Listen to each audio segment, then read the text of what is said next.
Hello Sagittarius, my name is Keith Haswell. I'm a professional astrologer with 40 years experience in the business, over 30,000 clients worldwide. It's my pleasure to welcome you to this video on your cycles for May and June 2014. Now I've already done your major cycles, which are the slower moving planets, and they are Jupiter, Saturn and Uranus through the houses of your horoscope for the whole of 2014. Jupiter stays in a particular house for a year. Saturn stays in a particular house for 2.5 years. Uranus stays in a particular house for 7.5 years. And each of them bring about major impacts into your life. And everybody's different, so that you're different from a Capricorn, you're different from a Scorpio, you're different from a Leo, and so forth. So all of these planets are moving through the houses of your horoscope, and they're bringing about events and conditions in your life and working on the subjective side of things. They're working on your consciousness, and they're bringing about changes within your consciousness. So you just sit back and relax now, and we'll have a bit of fun together here as we look at the minor cycles for you for May and June 2014. Just a little bit about yourself first of all, Sagittarius. You're a very goal-oriented person. You do need to have a progressive goal to work towards in life. You're very sports-minded, and you really enjoy horse racing and things like that. And you really are a very fiery sort of a person. You're easy to get on with, and you are keen to know more about the philosophies of life. Your big problem in life, Sagittarius, is your finances. You have to learn the hard way, unfortunately, that you are sort of restricted as far as your finances are concerned until you develop practicality and organisational ability, wise budgeting and so forth. So you have to put up with a lot of difficulties early in life with regard to handling your money. You always seem to be scratching and always seem to be finding difficulties there with your money side of things. Now you've got a very futuristic mind, Sagittarius. Your ideas quite often don't fit in with the mainstream of thinking. You're strongly attracted towards New Age philosophies like astrology, meditation and reincarnation and so forth. You drive an unusual vehicle, perhaps an unusual type of car or an unusual model, or you drive a motorbike, or you just prefer to ride a bicycle. But you enjoy being different from everybody else in terms of your ideas and also in terms of your means of transport. Now you live near the water at some time in your life, Sagittarius. If you don't live near the water, you have a fish tank in the home or a swimming pool in the backyard or something like that. But at some time in your life you'll live near the water, near a river or near the ocean or whatever. You'll always have views in the home too of water, like pictures and photos and so forth of rivers and that type of thing around the home. Now you do have a tendency towards drugs and alcohol. That's because your family introduced you to alcohol and drugs perhaps early in the piece, and your family background was one of dependency upon drugs or alcohol. You'll find yourself more and more attracted towards the mystical and spiritual side of life in the latter part of your life, especially, Sagittarius. Now, you do jump into a few hasty relationships early in life. You have a number of fallings in love. You jump in and out of relationships like rabbits. And you get your fingers burnt a few times too, in terms of love and romance and the social side of life early in the piece. You handle money, finances or accounts in your job. That's one of the areas that is one of stability for you. You don't like many changes in your job. And you could work in a bank or the finance industry, or you could work in a job where you're actually handling cash. You could work with women's fashions, clothing, jewellery, cosmetics or artistic things, or things of the earth. Now Sagittarius, you've got to be prepared to go through at least 2 or 3 marriages, because that's written into your horoscope. What I want to do for you now, Sagittarius, is to just lay a little bit of a groundwork before I go on to your cycles for May and June with the movements of these bodies, the Sun and Mercury and Venus and Mars through the houses of your horoscope. I just want to lay a little bit of a groundwork for you, a little bit of a foundation on what sort of a reality we're living in. We are all creating our own reality. We all live in a space-time rule set. Now, we are consciousness units. We are consciousness units that have developed ourselves through lower kingdoms into the human kingdom, and now we are at the self-conscious level. Okay, but we've all been through the mineral kingdom, the plant kingdom, and the animal kingdom to get where we are today. Now, God and Goddess Sagittarius have given us all of the powers of themselves inside of ourselves. Now, our task is to recognize that fact and unfold those powers. And one of those powers that we have at the human level is we are creating our own reality. We are creating our own reality all the time. Now, it's a question of whether you're doing it consciously or whether you're doing it subconsciously, though, Sagittarius. If you're doing it subconsciously, which the majority of people are, then you're doing it through your habitual patterns of thought and feeling. So we all have the same raw material, Sagittarius. We all have attitudes and beliefs and thoughts and feelings. And those attitudes and beliefs and thoughts and feelings are our raw materials. And they sponsor decisions and choices depending on the quality of those attitudes and beliefs and thoughts and feelings. But every single thing that happens in our life happens as a result of these raw materials. Nothing happens by random chance. Science would have us believe that it's all by random chance and it's all a matter of luck and take what comes your way sort of thing. Nothing you can do about it. But there is plenty that you can do about it, because you are creating all of the events and conditions of your life. Now, what we do with these raw materials, we are using 3 tools to mould and shape them into the events and conditions of our life, Sagittarius. And those 3 tools, nobody has any different tools. And they are desire, imagination, and expectation. What do we desire to happen? What do we expect to happen? And what do we imagine is going to happen? They are the 3 tools that are generating all the events of our life. Now, what we expect to happen and what we imagine to happen is quite often happening on subconscious levels because of our predominant attitudes and beliefs and our thoughts and our feelings.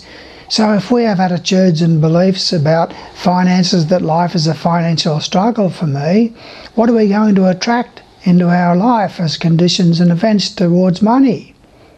We all live in a universe of law of attraction, law of cause and effect. God and Goddess have put these laws into place to give us the power to create all of the events of our life according to our raw materials. So all of us are doing it. It's just a question of whether we're doing it subconsciously through our raw materials or whether we're doing it consciously through the power of conscious choice. Once you are aware of this fact, Sagittarius, that you are creating all the events of your life through your raw materials, you realize then that you have the power to change those raw materials. If those attitudes and beliefs and those thoughts and feelings that are your habitual patterns of thinking and feeling are not conducive to positive outcome of events in your life, then you can change those. You can change them into positive thoughts and positive feelings and positive attitudes and positive beliefs. And this is what the name of the game is. All of us are in the same space-time rule set. Now, I go into a lot of detail about all this, the way that thought forms work, and the fact that all of these attitudes and beliefs and thoughts and feelings are all thought forms, and that thought forms, the way that they work and function in your life. I go into a lot of detail about that through my other videos and through my intensive CDs and so forth. So there's material there that you can get access to find out what it's all about. But basically the idea of this, and I'm trying to keep it as succinct as possible for you, Sagittarius. Now, what happens is that these thoughts have an energy vibrational frequency, and they therefore belong to one of the type of events that are associated with the 12 houses of our horoscope. Every single event that's possible fits somewhere into one of the 12 houses of our horoscope. First house is our personal interests, second house our finances and security, third house our communications, fourth house home and family, fifth house romance, love and social, sixth house job and health, seventh house spouse and partner, eighth house transformation and change, ninth house higher education and foreign travel, 10th house aspirations towards higher things like business and career and high ambitions. 11th house is the house of friends and group social activities, and the 12th house is where we get it all together of what we learned from our other 11 houses. So all of our thoughts and feelings and attitudes and beliefs must fit somewhere into one of these 12 houses. They are thought forms.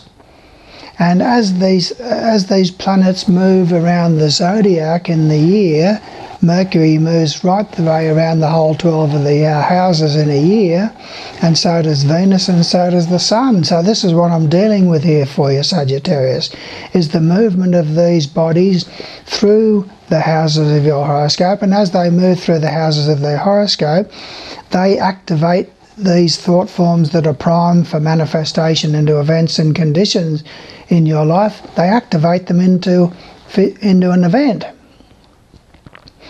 And this is what's happening in your life. So don't point the finger of blame at God. Don't point the finger of blame at parents. Don't point the finger of blame at that ex-boss who sacked you. Don't point the finger of blame at that ex-lover.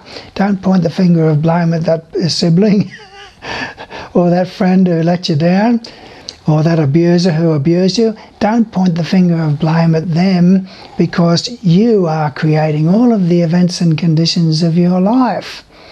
And you do so through these raw materials. So that's enough, I think, for me to want to then go on to deeper aspects of your horoscope for you, the cycles that you'll be experiencing in May and June 2014. So you just sit back and relax now, Sagittarius, and we'll have some fun together looking at your cycles for you, eh? Now what I'm going to do for you, Sagittarius, is I'm going to lay it all out on a timeline. So it starts on the 1st of May, okay? And I'll tell you where the planets are as far as, and we regard the Sun as a planet, so when I talk about planets, don't say, oh, the Sun is not a planet. It's a body and is having impact in your life. That's all that's important as far as astrology is concerned. And so the Sun and the Mercury and Venus and Mars are there somewhere on the 1st of May. They're in one of your houses of your horoscope. So I'll tell you where they are. And then I'll tell you when there's a change in any of them through those 2-monthly period. And I'll then tell you, bang, on this day the Sun changes, or on this day Mercury changes, or on this day Venus changes, or in this day Mars changes. And I'll tell you what that change means and the type of events that it's going to bring about until it's changed again through another timeline. First of all, before I do go into these minor cycles for you, I'll just tell you very quickly where Jupiter and Saturn are, because they're having a major impact in your life through this year, and they're stationary in a particular house of your horoscope in May and June as well, so you will have impact from them. And I cover them in more detail for you in the one that covers the whole of the year, 2014 for Sagittarius. You've got Jupiter in the 8th house of your horoscope during the whole of the year, Sagittarius. Now with Jupiter in the 8th house of your horoscope, you've got a tremendous urge to make changes within yourself. So you are delving deeply inside yourself with a lot of introspection and reflection, and you are bringing about a lot of changes. It's a year for change for you. It's a year for transformation, for getting rid of those negative habit patterns that you feel as if you've outgrown. You've got Saturn in the 12th house of your horoscope for the whole of the year, Sagittarius. And with Saturn in the 12th house of your horoscope, you've got quite a lot of unsettling conditions in regard to your career. And there's a lot of worries about parents. A parent could be hospitalised in this period. And there's a lot of frustrations and difficulties in life in actually working out the mysteries of your own being. You're having periods of solitude, but it sometimes can lead to depression.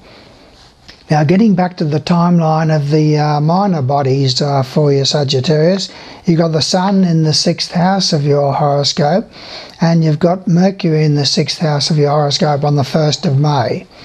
Now, with the Sun in the 6th house of your horoscope, it's a good time for you for job interviews. It's a good time for social activities connected with people that you work with. Mercury there in the 6th house means that there's a lot more communication involved with people that you work with, and there's quite a bit of travel and short journeys and so forth connected with the job, and perhaps to do with health and dietary matters as well. You've got Venus on the 1st of May. Sagittarius is in the 4th house of your horoscope. That means that there's a lot of social activities at the beginning of the month to do with the family and the domestic side of life. Social activities revolving around parents, a lot more entertainments around the home and things like that. So you probably prefer entertainments around the home more so than going out to restaurants and places of amusement during the early part of the month. From the start of May, Mars is in a retrograde motion, Sagittarius. It's in the 11th house of your horoscope. Retrograde means that it's in an apparent backward motion. And with Mars in the 11th house of your horoscope, you've got a lot of worries to do with friends. Problems with friends and problems with group activities and things like that.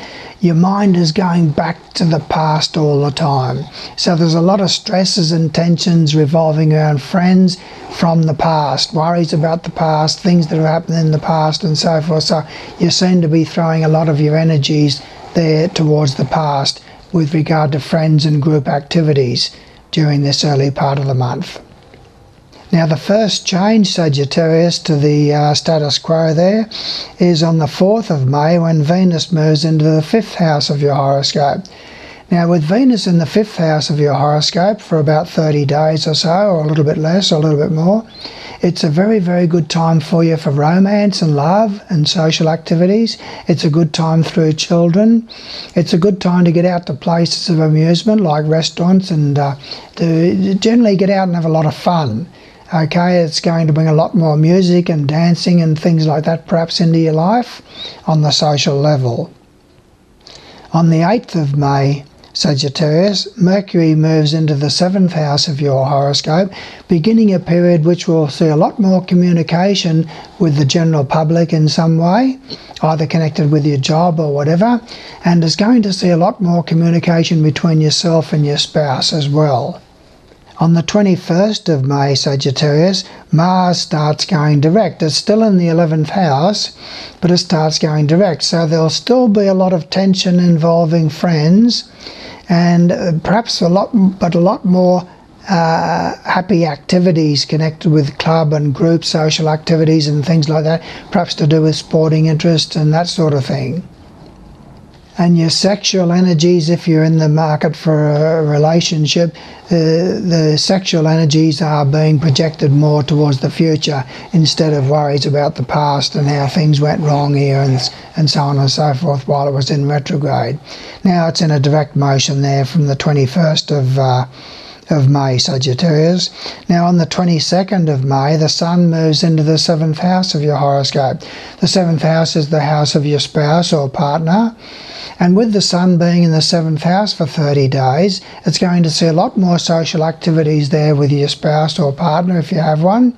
It's a good time for you to strengthen relationships, and it's a very favourable time for your partner to be a lot more powerful and impactful in their life activities during that time. Then we go to the 30th of May, Sagittarius, and Mercury moves into the 8th house of your horoscope, beginning a period of a lot more introspection and reflection upon changes that you're trying to bring about within yourself. A lot of deep thinking and reflection upon life after death and the meaning of life and all sorts of things like that, and trying to fathom your habit patterns of behaviour that you feel as if you've become addicted to and that you want to be free from. And this includes habit patterns of thinking and feeling. Also on the 30th of May, Sagittarius, Venus moves into the 6th house of your horoscope and commences a period of time there. With Venus in the 6th house, it's very good socially through people that you work with. It's a good time for job interviews if you're in the market for a change in your job. It sees a lot of happiness revolving around health and exercise rituals and routines and gyms and things like that. It's very favourable also through domestic pets. A lot of happiness and fun there with people that you work with and domestic pets. Now on the 8th of June, Sagittarius, Mercury is in the 8th house of your horoscope but starts going retrograde. Now that means that it's going in an apparent backward motion. So it means that you're going to be thinking about changes within yourself, but going back to the past, about events that happened in the past. Instead of projecting yourself into the future and where you're going, you're dwelling in the past there about changes that you haven't brought about within yourself in the past and habit patterns of behaviour that you're worried about from the past that you can't let go of. Then on the 18th of June, Sagittarius, Mercury goes back. It's still in a retrograde motion and it goes back into the 7th house of your horoscope. So the problems from the past are still going to be haunting you, but this time it's not going to be just to do with those changes that you're trying to bring about within yourself. It's going to be problems there within your relationship and to do with any partner that you have in your life. And then on the 23rd of June, Sagittarius, the Sun moves into the 8th house of your horoscope, and that begins a period of 30 days of focus upon joint finances that you share with your partner or spouse if you have one. And it's also going to see a tremendous focus upon inner change and transformation that you're trying to bring about within yourself. There'll perhaps be the death of somebody during that time, during that 30-day period, not necessarily someone close, but someone that you know perhaps. But there's certainly likely to be the death of some aspects of yourself that you're not happy with. And then the last one we come to, Sagittarius, is on the 24th of June, Venus moves into the of your horoscope, beginning a lot more social activities for 30 days or so together with your spouse. It's a good time to strengthen relationships. There'll be a great deal of love coming from your partner or spouse if you have one, and there's going to be a lot more social activities revolving around the general public, so you'll be interested in getting out to places of amusement, restaurants and places like that, and also to shopping malls and things like that. And that's as far as I go for you, Sagittarius. Now, what do you do with this sort of information now that I've given it to you? I've given you quite a bit of information here to chew on. And what you've got to do is to take it all on board and to start realising that, hey, Mum's not to blame, Dad's not to blame, that offender's not to blame, that teacher's not to blame, my ex-boss is not to blame, that ex-lover is not to blame. No one's to blame except myself. But, as Keith says, I have the power to change. I can't change the past. That's already happened. But what I can do is I can change the habit patterns inside of myself, the attitudes and beliefs and my thoughts and my feelings inside of myself which sponsored that past. And I can change those to positive attitudes and positive beliefs and positive thoughts and positive feelings. And then they will sponsor more positive decisions and choices. Remember the raw materials: desire, imagination and expectancy. We have all been given this power to create all the events of our life by God and Goddess. It's time to realize that you are in a space-time rule set that is a giant spiritual classroom. It's very, very exciting time to be alive, because I can talk on this to this camera, and it's out there within a few hours there, being seen by you on the other side of the world. And in this day and age, you can understand how hidden energies can have impact in the physical world. You've got the automatic door opener for the car and the boot, and you've got the automatic door opener for the garage door and so forth. And you've got mobile phones, and so you're talking to someone on the other side of the world on your mobile phone. Energies. So all of these energies are having impact in your physical world. Surely it's not too much of a stretch of the imagination to imagine that these thought forms are energy forms that are there that can't be seen and can't be taken photographs of. And therefore science says that they don't exist because their instruments only deal with the lower etheric levels and the physical levels of reality. But you are active and conscious in the emotional world and the mental world, and that is a world of energy. And you've got all of these thought forms there inside of yourself, which are energy forms. And so these planets, as they move around, are gigantic energy forms that are pressing buttons of energy interchange when they come into a house in your horoscope, and there's a thought form there that's waiting to express itself. Boom! It's like the garage door opening, like the boot of the car opening, like the door of the car opening. That's the way it all works. So it's time now for you to start delving into that and to understand that you are a spiritual being, that you have eternal life, that you can never ever die. God and Goddess have given you the gift of eternal life. What a wonderful gift that they've given us. And they've given us the gift to create all of the events of our life consciously. It's time for everybody to wake up and to realise, hey, I've been doing it subconsciously and it's not been too pretty. So it's time for me to start doing it consciously now. So what do you do from here? Well, get stuck into my other videos and learn what's there to be learnt. There's so much there to learn. And get stuck into my intentions. Look, I'm happy to do your horoscope chart for you free of charge, even though you might have seen the video of the whole of the year of 2014. Doesn't matter. Submit your birth details through my website, the Your Horoscope page of my website, and I'll then be able to send you every video that's released. I'll be able to send you 12 CDs out of my book What Really Matters on astrology, meditation and reincarnation, 12 CDs free of charge. I'm happy to help you become more of who you really are. And subscribe to my videos because they're coming out all the time. I'll be releasing another 80 or so in 2014. So I thank you for your attentiveness here, and I look forward to working further with you should you decide to take up the challenge and become more of the giant that you truly are. Thank you.